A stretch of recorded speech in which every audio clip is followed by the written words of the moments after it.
मुख्यमंत्री देवेंद्र फडणवीस सध्या बोलतायत, आपण थेट जाऊया.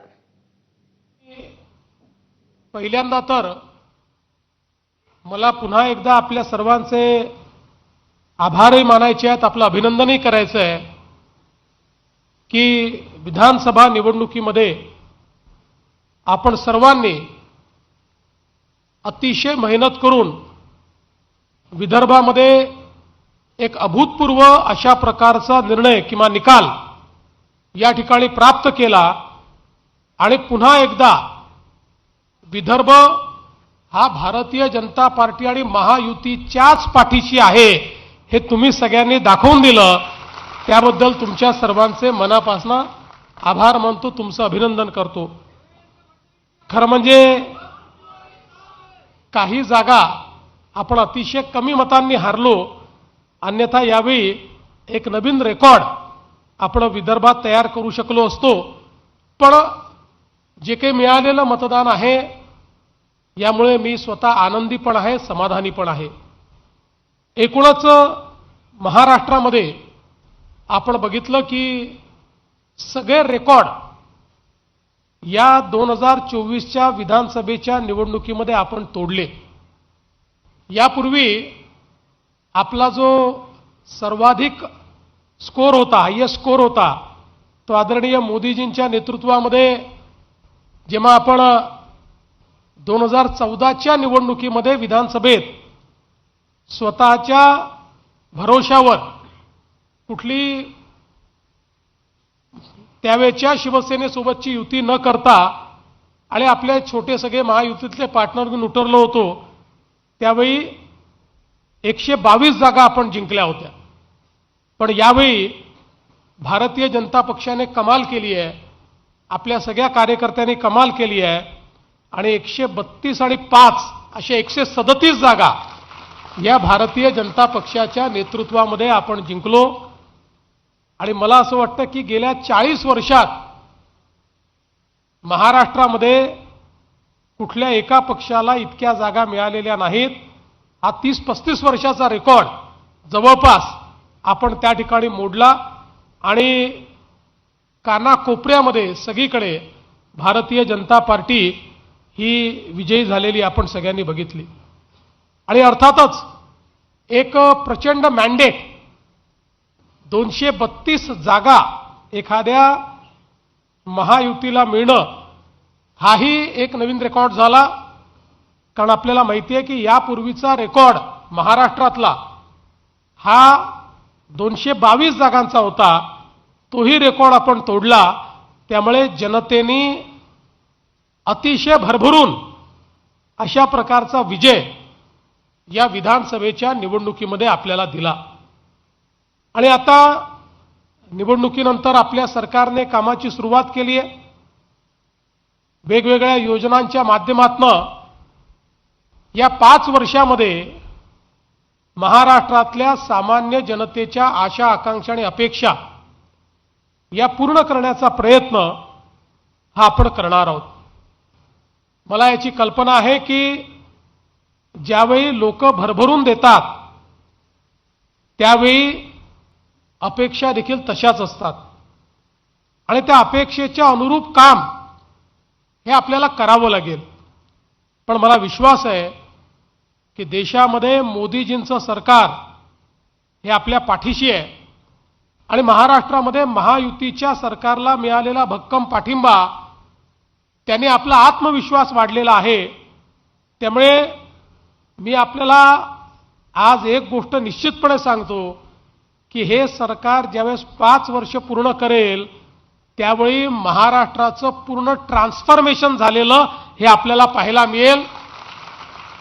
महाराष्ट्र हा देशातलं उत्तम राज्य आहेच, पण महाराष्ट्रातल्या दीन दलित, गोर गरीब, आदिवासी, शेतकरी, शेतमजूर, महिला, अल्पसंख्याक सगळ्यांच्या जीवनामध्ये आपल्याला परिवर्तन घडवायचं आहे. आणि म्हणून त्याच दृष्टीनं आज आपण मोठ्या प्रमाणात काम चालू केलं आहे. आपल्याला माहिती आहे की सुरुवातीला 100 दिवसाचा कार्यक्रम केला, आता 150 दिवसाचा कार्यक्रम सरकारचा चाललेला आहे. हे कार्यक्रम म्हणजे केवळ कागदावरचे कार्यक्रम नाही आहेत, तर सरकारला संस्थात्मक बळकटी देण्याचा प्रयत्न आपण करतोय. सरकार म्हणून एक इन्स्टिट्यूशन असं बिल्टअप करायचा प्रयत्न आपण करतोय की जे ऑटो पायलट मोडवर चाललं पाहिजे.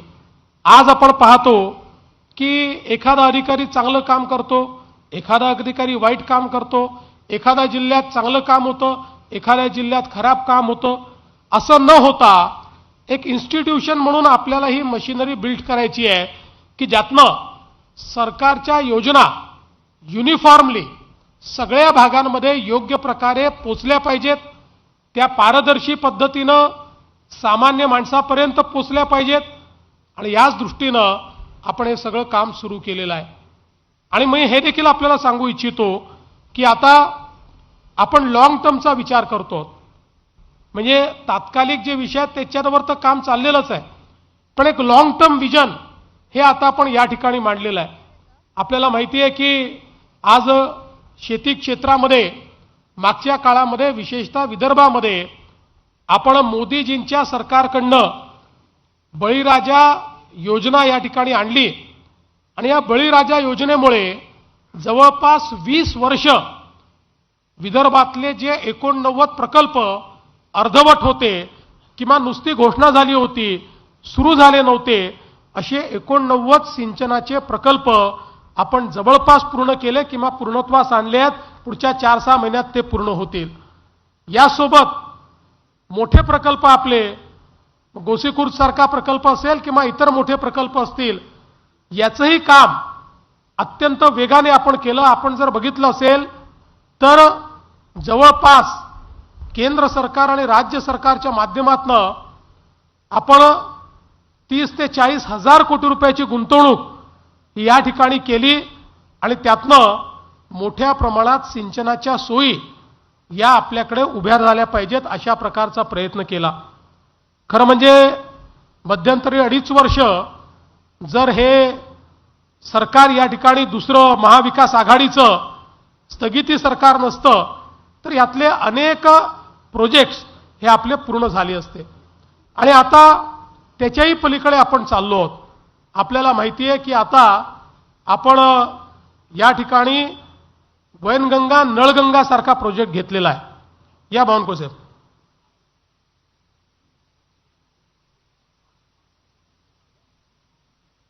या इकडनं आपण वैनगंगा नळगंगा सारखा प्रोजेक्ट घेतलेला आहे. जवळपास 80 ते 90 हजार कोटी रुपयाचा हा प्रकल्प आहे. आणि हा प्रकल्प संपूर्ण विदर्भाचं चित्र बदलणारा प्रकल्प आहे. विदर्भातल्या दुष्काळी भागामध्ये 10 लाख हेक्टर जमीन, 10 लाख एकर जमीन ही इरिगेशन खाली, ओलिताखाली आणण्याचं काम हा नळगंगा वैनगंगा प्रकल्प या ठिकाणी करणार आहे. आणि मी आपल्याला सांगतो, मी पूर्वी या प्रकल्पाबद्दल बोलायचो तर लोक म्हणायचे की हे कागदावर हे होऊ शकत नाही. पण आज आपण या स्टेजला आलो की त्याचं संपूर्ण आराखडा अंतिम टप्प्यामध्ये आपण आणलेला आहे. डीपीआर आपण तयार करतो आहोत आणि हा डीपीआर यावर्षीच आपण तयार करू. संभवतः या वर्षीच्या शेवटी आपण याचं टेंडर काढू आणि पुढच्या वर्षी याचं काम आपण सुरू करू. आणि त्यानंतर विदर्भातले 7 जिल्हे, ज्याच्यामध्ये आपल्या अमरावती विभागातले 5ही जिल्हे आहेत आणि इकडचे आपले नागपूर विभागातला वर्धा जिल्हा असेल, नागपूर जिल्हा असेल, या जिल्ह्यांमध्ये एक मोठं त्या ठिकाणी नेटवर्क उभं होणार आहे. आणि आपल्या संपूर्ण विदर्भातला दुष्काळ हा 100% भूतकाळ होणार आहे. अशा प्रकारची अवस्था आपण विदर्भामध्ये तयार करणार आहोत. आणि मला विश्वास आहे की एकीकडे इरिगेशनच्या सोयी आपण करतो आणि दुसरीकडे नानाजी देशमुख कृषी समृद्धी योजना, जी योजना पहिल्या टप्प्यामध्ये आपण पश्चिम विदर्भाला लागू केली होती, आता दुसऱ्या टप्पा त्याचा आलेला आहे. दुसऱ्या टप्प्यात पुन्हा 5,000 कोटी रुपयाची आपण गुंतवणूक या योजनेमध्ये करतो. आणि आता या योजनेमध्ये संपूर्ण विदर्भ आपण समाविष्ट केलेला आहे. विदर्भातल्या 11ही जिल्ह्यांमध्ये नानाजी देशमुख कृषी समृद्धी योजना आपण चालवणार आहोत. आणि त्यातली जी निवडलेली गावं आहेत या गावांमध्ये एंड टू एंड अशा प्रकारचं सर्व प्रकारचे जे काही आपले इंटरव्हेन्शन्स आहेत, मग त्याकरता आपल्याला ड्रिप इरिगेशनची योजना असेल, शेततळ्याची योजना असेल, विहिरीची असेल, त्याच्यावर यांत्रिकीकरणाची योजना असेल किंवा मार्केट लिंकेजची योजना असेल, सगळ्या गोष्टी एका गावात गेल्यानंतर त्या गावामध्ये लाभार्थ्यांचा इष्टांक नाही आहे. त्या गावात जेवढ्या लोकांना लाभ हवा आहे त्या प्रत्येकाला लाभ देणारी ही योजना आहे. वर्ल्ड बँकेच्या साहाय्याने ही योजना आपण केलेली आहे. कारण शेती क्षेत्रातली गुंतवणूक वाढवल्याशिवाय शेती फायद्याची होणार नाही हे अनेक वर्ष आपण ऐकतोय. पण ती गुंतवणूक वाढवण्याचं काम होत नाहीये, ते वाढवण्याचा निर्णय आपण घेतलाय. एकीकडे ही योजना आपण केली आहे आणि दुसरीकडे मगाशी रणधीर भाऊ सांगत होते त्या पद्धतीनं जवळपास दरवर्षी 5,000 कोटी रुपये अतिरिक्त गुंतवणूक ही शेती क्षेत्रामध्ये करायचा निर्णय आपण घेतलाय. 25,000 कोटी रुपये हे गुंतवणुकीच्या माध्यमातून. आतापर्यंत आपल्याला माहिती आहे की शेतीच्या क्षेत्रात दुष्काळ आला तर मदत कर, अतिवृष्टी झाली तर मदत कर, दुबार पेरणी आली तर मदत कर. या मदतीने म्हणजे ही आवश्यकच आहे, पण या मदतीने शेतकऱ्याची तात्कालिक काहीतरी व्यवस्था होते, पण शेतकऱ्यांचं भाग्य बदलू शकत नाही. भाग्य बदलायचं असेल तर शेती क्षेत्र हे गुंतवणुकीचं क्षेत्र झालं पाहिजे आणि म्हणून मोठ्या प्रमाणात ही गुंतवणूक शेतीच्या क्षेत्रामध्ये आपण सुरू केलेली आहे आणि मला विश्वास आहे की यातनं एक मोठं ट्रान्सफॉर्मेशन हे आपल्याला या ठिकाणी पाहायला मिळेल. आणि एवढंच नाही तर ग्रामीण विकासाच्या क्षेत्रातही मोठ्या प्रमाणात आपण काम चालू केलं आहे. आता अलीकडच्या काळामध्ये सर्वात जास्त मागणी जर कुठल्या गोष्टीची असेल तर ती शेत रस्त्यांची मागणी आहे. पांदन रस्ते हे सगळीकडे मागितले जातात आणि म्हणून आपण हा निर्णय केला की या 5 वर्षामध्ये एकही पांदन रस्ता सोडायचा नाही. 100% पांदन रस्ते आपल्याला बनवायचे आहेत. आपण बावनकुळे साहेबांच्या नेतृत्वात एक समिती तयार केलेली आहे, ज्या समितीचा लवकरच अहवाल येईल आणि या समितीच्या अहवालाच्या आधारावर आपल्या 100% पांदन रस्ते, आता आपण त्याचं अतिक्रमण मोकळं करणं सुरू केलेलं आहे, त्याचं आयडेंटिफिकेशन केलेलं आहे, त्याचं मार्किंग केलेलं आहे आणि 100% हे पांदन रस्ते चांगल्या क्वालिटीचे पांदन रस्ते हे तयार करण्याचा निर्णय आपण घेतलेला आहे. एवढंच नाही तर आपण हाही निर्णय घेतलेला आहे की 1000 लोकसंख्येचे जे गावं असतील त्या प्रत्येक गावापर्यंत जो प्रमुख रस्ता आहे, जिल्ह्याचा जो प्रमुख रस्ता आहे किंवा जिल्ह्याचं जे मुख्यालय इथनं जाणारा रस्ता आहे, 1000 लोकसंख्येपर्यंतच्या प्रत्येक गावापर्यंत सिमेंट कॉन्क्रीटचा पक्का रस्ता आपण त्या ठिकाणी घेऊन जाणार आहोत. आणि याकरता 18,000 कोटी रुपयाची योजना ही आपण सादर केली आहे.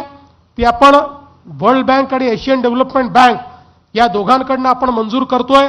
परवा मी त्या संदर्भात दिल्लीमध्ये एक बैठक देखील केली आणि आपल्या केंद्रीय मंत्री निर्मला सीतारामनजी यांनी त्याला अतिशय सकारात्मक अशा प्रकारे या बँकांकडून तो प्रस्ताव मंजूरून आलाय. आता भारत सरकार त्याला मान्यता देईल आणि मग त्यानंतर हे काम आपण सुरू करणार आहोत. यासोबत मी माननीय आपल्या देशाचे प्रधानमंत्रीजी आणि आपल्या देशाचे ग्रामविकास मंत्री शिवराज सिंग चौहानजी यांचे आभार मानेन. ते आभार याकरता मानेन की प्रधानमंत्री आवास योजनेच्या अंतर्गत 2016 ते 2022 या कालावधीमध्ये 13 लाख घरं आपण बांधली. पण 2017 पर्यंतची जी काही आपल्या त्या ठिकाणी वेगवेगळ्या प्रकारचे सर्वेक्षण झाले होते त्या सर्वेक्षणाच्या माध्यमातून महाराष्ट्रामध्ये 30 लाख घरांची अजून आवश्यकता होती. आणि म्हणून आपण केंद्र सरकारला विनंती केली आणि केंद्र सरकारने, म्हणजे हे खरोखर थक्क करणारी गोष्ट आहे, एकाच वर्षामध्ये 30 लाख घरं आपल्याला मंजूर केलेली आहेत. त्यामुळे आता आवास प्लस सॉफ्टवेअरमध्ये ज्यांची नोंदणी झाली होती असे 2018 पर्यंतच्या सगळ्या ज्यांच्या नोंदण्या झाल्या आहेत, आता कोणीही मागे राहणार नाही. तो कुठल्याही समाजाचा असू द्या, SC, ST, OBC, भटके, विमुक्त, ओपन, सगळे 100%चं कव्हरेज हे आता केंद्र सरकारने आपल्याला दिलेलं आहे आणि हे कव्हरेज देत असताना आपण केवळ घर देणार नाही आहोत, आपण 50,000 रुपये आपल्याकडनं दिलेले आहेत राज्य सरकारकडनं आणि या 30 लाख घरांवर आपण सोलर लावणार आहोत. म्हणजे पहिल्या दिवशीपासनं त्यांना विजेचं बिल हे शून्य येणार आहे, त्यांना विजेचं बिलच भरावं लागणार नाही, अशा प्रकारची व्यवस्था आपण करतो. याच्या व्यतिरिक्त पुन्हा आपण केंद्र सरकारला विनंती केली की 18च्याही यादीत आमचे लोक सुटलेले आहेत, पुन्हा सर्वेक्षण आपल्याला तुम्ही त्या ठिकाणी करण्याची परवानगी द्या. केंद्राने पुन्हा परवानगी दिली आणि आता नवीन सर्वेक्षण आपण केलेलं आहे, ज्याचं व्हेरिफिकेशन चाललेलं आहे. आणि या सर्वेक्षणात तर यावेळेस केंद्र सरकारने आपल्याला ही मुभा दिली की एखाद्याला अनेक वेळा गावातल्या राजकारणामुळे एखाद्याचं नाव सर्वेक्षणाच्या यादीत येत नाही, त्यामुळे थेट लोक आपलं नाव टाकू शकतात. त्यामुळे लाखो लोकांनी डायरेक्ट केंद्र सरकारकडे ऍप्लिकेशन केलेली आहे, त्यांचंही नाव यादीत आलेलं आहे आणि आता या यादीचं रॅशनलायझेशन हे सुरू आहे. म्हणजे बेघर मुक्त महाराष्ट्र अशा प्रकारची जी संकल्पना आपण मांडली होती ती पूर्ण करण्याकडे आपण अत्यंत वेगाने निघालेलो आहोत. एकूणच जर आपण बघितलं तर मोठ्या प्रमाणात ही सगळी कामं आपली चाललेली आहेत. यासोबत मला हे देखील सांगताना आनंद वाटतो की एकीकडे आपल्या शेतकऱ्यांना दिवसा 12 तास वीज देण्याकरता आपण मुख्यमंत्री सौर कृषी वाहिनी योजना सुरू केली. अतिशय वेगानं काम चाललेलं आहे. 2026च्या डिसेंबरपर्यंत 90 ते 100% काम पूर्ण करायचं आहे आणि मी तुम्हाला विश्वास देतो की डिसेंबर 2026 नंतर आमच्या शेतकऱ्यांना रात्रीच्या विजेकरता शेतात जावं लागणार नाही. 365 दिवस शेतकऱ्यांना दिवसा वीज मिळेल आणि त्यासोबत आपण मोठ्या प्रमाणात आता सौर पंप देखील लावतो आहोत. मला सांगितलं पाहिजे की पूर्वी आपण वर्षाला 40 ते 50 हजार फक्त पंप लावायचो इलेक्ट्रिकचे. त्यानंतर बावनकुळे साहेब ज्यावेळेस ऊर्जा मंत्री झाले तेव्हापासून आपण ती संख्या वाढवली आणि वर्षाला 1 लाख पंप लावणं चालू केलं. पण आता गेल्या एका वर्षामध्ये आपण 3 लाख सौर पंप लावलेले आहेत आणि यावर्षी त्याहीपेक्षा जास्त सौर पंप हे आपण लावणार आहोत. आणि म्हणून एकूणच एक मोठं परिवर्तन आपल्या सरकारच्या माध्यमातून या ठिकाणी चाललंय. मला एक गोष्ट अजून तुमच्या लक्षात आणून दिली पाहिजे की देशाच्या इतिहासामध्ये आता आपलं सरकार पहिलं सरकार ठरणार आहे की ज्या सरकारने 2025 पासून 2030 पर्यंत विजेचे दर घोषित केले. आणि पूर्वी आपण जर गेल्या 15 वर्षात बघितलं, 20 वर्षात बघितलं तर दरवर्षी आपले विजेचे दर हे 9% वाढतात दरवर्षी. तुम्हाला ते लक्षात येत नाही कारण MERC ते वाढवते, सरकार वाढवत नाही. दरवर्षी MERC 9% वाढवते. ऑटोमॅटिक ते विजेच्या बिलात लावून आपल्याकडे येतात आणि आपल्याला ते भरावे लागतात. पण आता मात्र आपण नवीन जे दर MERC कडनं अप्रूव्ह करून घेतले याच्यामध्ये दरवर्षी विजेचे दर आता आपण कमी करणार आहोत, ते वाढवणार नाही आहोत. म्हणजे आपल्या 70% ग्राहकांकरता जे 100 युनिट पर्यंत वीज वापरतात त्या 70% ग्राहकांना तर 2024 मध्ये त्यांचं जे बिल होतं ते वाढण्याच्या ऐवजी ते 2030 पर्यंत 26% कमी होणार आहे. दरवर्षी ते कमी होत जाणार आहे. त्यामुळे आता विजेची दरवाढ याच्यावर विरोधकांना आंदोलनच करता येणार नाही.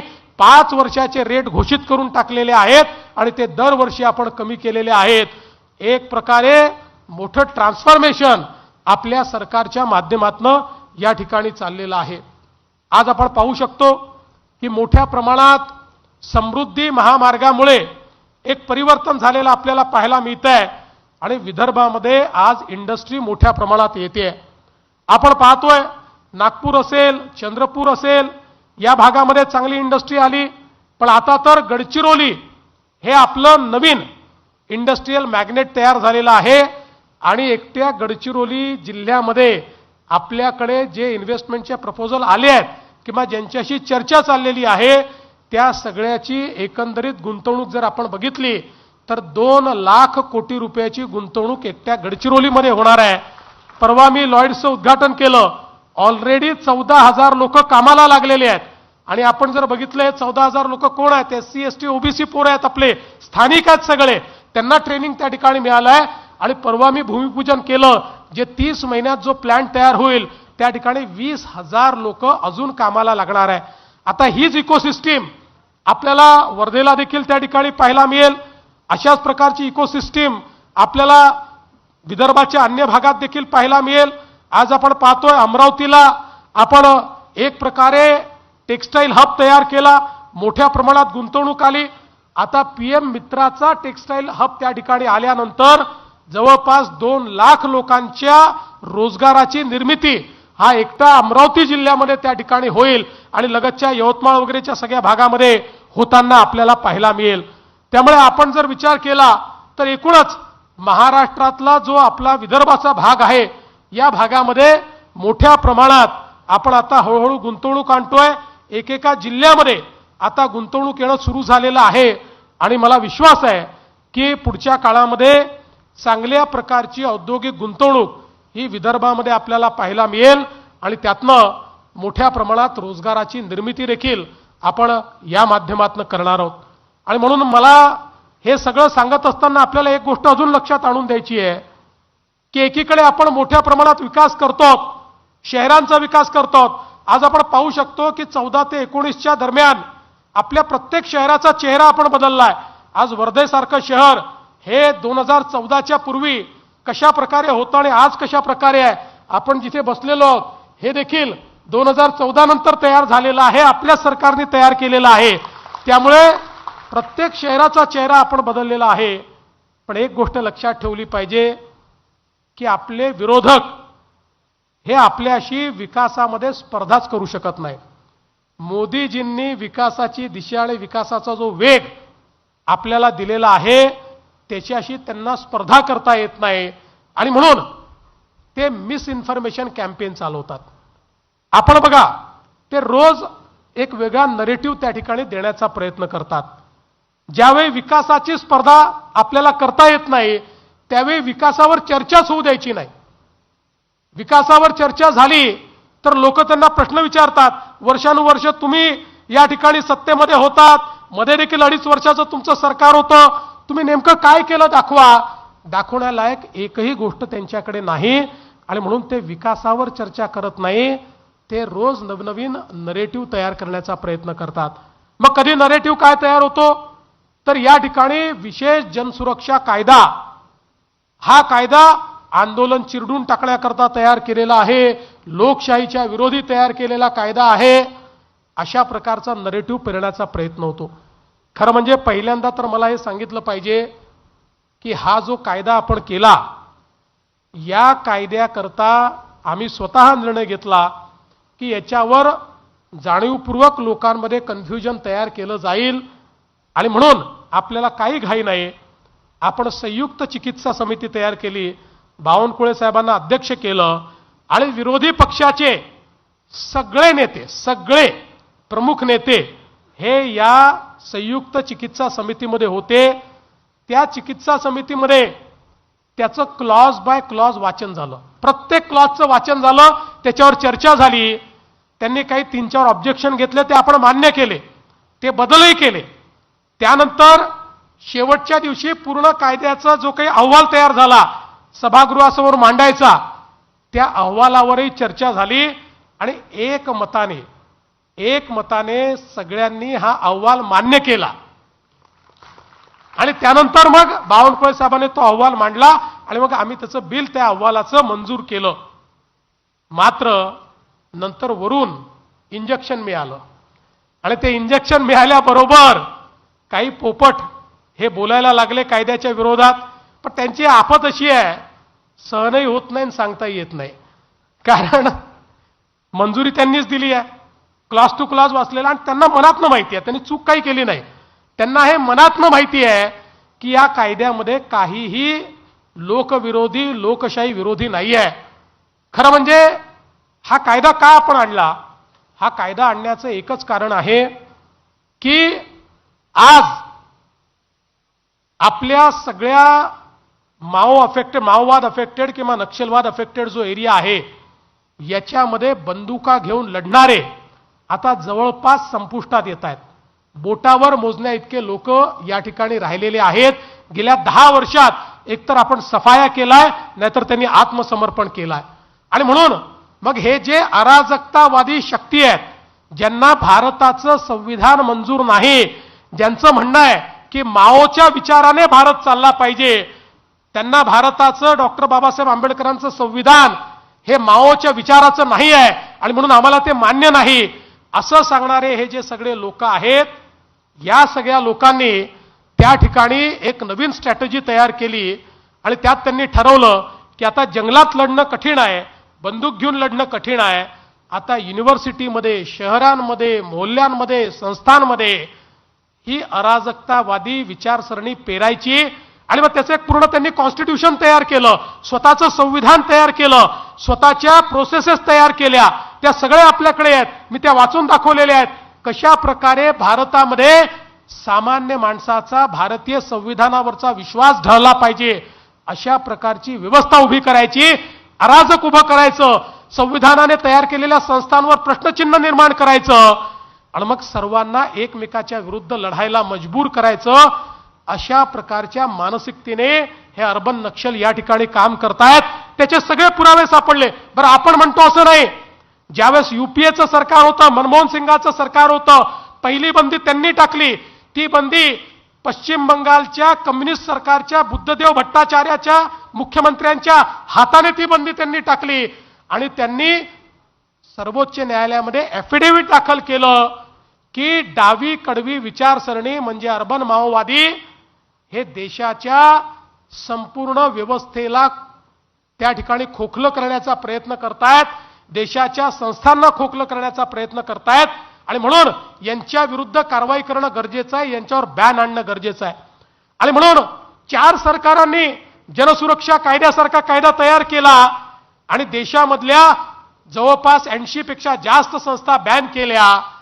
पण महाराष्ट्रामध्ये बॅन नसल्यामुळे त्या इतर राज्यांमध्ये, ओरिसामध्ये, आंध्रमध्ये, तेलंगणामध्ये, छत्तीसगडमध्ये बॅन झालेल्या सगळ्या संघटनांनी त्यांचं हेड ऑफिस कुठे उघडलं? ते महाराष्ट्रामध्ये उघडलं आणि महाराष्ट्रातनं कारवाया सुरू केल्या. वारंवार केंद्रातलं सरकार पूर्वीचं आणि आताचं आपल्याला सांगत होतं की या संस्था इथे काम करतायत, यांना तुम्ही देखील बॅन करा. हे महाराष्ट्रातनं अशा प्रकारचं काम करता आहेत, पण आपल्याकडे कायदाच नव्हता, त्यामुळे आपण त्यांना बॅन करू शकत नव्हतो. आणि म्हणून अर्बन माओवाद्याचं सेंटर हे महाराष्ट्र झाला आणि म्हणून आपण हा कायदा तयार केला. या कायद्यामध्ये सगळ्यात महत्त्वाचं काय आहे? आंदोलन करता येतं, त्याच्यावर कुठला बॅन नाही. सरकार विरुद्ध बोलता येतं, त्याच्यावर कुठला बॅन नाही. सरकार विरुद्ध पाहिजे तेवढं लिहिता येतं, त्याच्यावर कुठला बॅन नाही आहे. उलट या कायद्यामध्ये व्यक्तीला अरेस्टच करता येत नाही. हा कायदा असा आहे, हा कायदा संस्थेवर बंदी घालण्याचा कायदा आहे आणि देशातला पहिला कायदा असा आहे. नॉर्मली एखाद्यावर तुम्ही आधी कारवाई करता, मग त्याला कोर्टापुढे उभं करता. पण या कायद्यामध्ये एखादी संस्था ज्यावेळी अशा प्रकारच्या कडव्या डाव्या किंवा ज्याला लेफ्ट विंग एक्स्ट्रीमिझम म्हणतात, त्या लेफ्ट विंग एक्स्ट्रीमिझमच्या अर्बन केडरचं काम करताना जेव्हा एखादी संस्था दिसेल, त्या संस्थेच्या विरुद्ध पुरावे गोळा करून एका मंडळापुढे जावं लागेल. हे मंडळ कुठलं आहे? तर त्याच्यामध्ये हायकोर्ट जज आहे, त्याच्यामध्ये डिस्ट्रिक्ट कोर्ट जज आहे, त्याच्यामध्ये पीपी आहे. त्यांच्या समोर हे पुरावे ठेवावे लागतील आणि त्यांनी सांगितलं पुरावे योग्य आहेत तर नोटिफिकेशन निघेल. नोटिफिकेशन निघालं तर संस्था बॅन होईल. बॅन झालेल्या संस्थेचं जो काम करेल त्याला अरेस्ट करता येईल, त्याच्यावर कारवाई करता येईल. म्हणजे थेट कोणाला अरेस्टच याच्यामध्ये करता येणार नाही. आणि पहिला कायदा असा आहे की अरेस्ट व्हायच्या आधी किंवा बॅन लावायच्या आधी हायकोर्ट जजची मान्यता घेतल्यावरच बॅन लावता येतो आणि त्यांनी मान्यता दिल्यावर परत 30 दिवस त्या संस्थेला हायकोर्टात दाद मागण्याचा अधिकार आहे. अशा प्रकारचा तर कायदा दुसरा कुठला नाहीच की ज्या कायद्यामध्ये तुम्हाला आधीच कोर्टाची परवानगी घेऊनच तुम्हाला त्या ठिकाणी अरेस्ट करता येतं. आणि म्हणून अशा प्रकारचा हा जो कायदा आपण तयार केलेला आहे, या कायद्याच्या माध्यमातनं भारतरत्न डॉक्टर बाबासाहेब आंबेडकरांनी जे संविधान तयार केलं त्या संविधानाला नाकारून जे अराजक तयार करण्याचा प्रयत्न करतायत अशांना या ठिकाणी जेरबंद करण्याकरता आणि त्यांच्या कारवाया बंद करण्याकरता हा कायदा आपण केला आहे. जे लोक या कायद्याला विरोध करतायत ते तेच लोक आहेत ज्यांचा भारताच्या संविधानाला विरोध आहे, ज्यांचा भारतरत्न डॉक्टर बाबासाहेब आंबेडकरांनी तयार केलेल्या व्यवस्थेला विरोध आहे. आणि म्हणून मी तर सांगितलं अरे ओपन डिबेटला आम्ही याच्यावर तयार आहोत, पण ओपन डिबेट करत नाहीत, त्यांची हिंमत नाही. त्यांना हे माहिती आहे की आपण इलॉजिकल बोलतोय, जे कायद्यात नाही ते बोलतोय. माझा दावा आहे या कायद्यावर जे लोक बोलतायत त्यातल्या 99% लोकांनी कायदाच वाचला.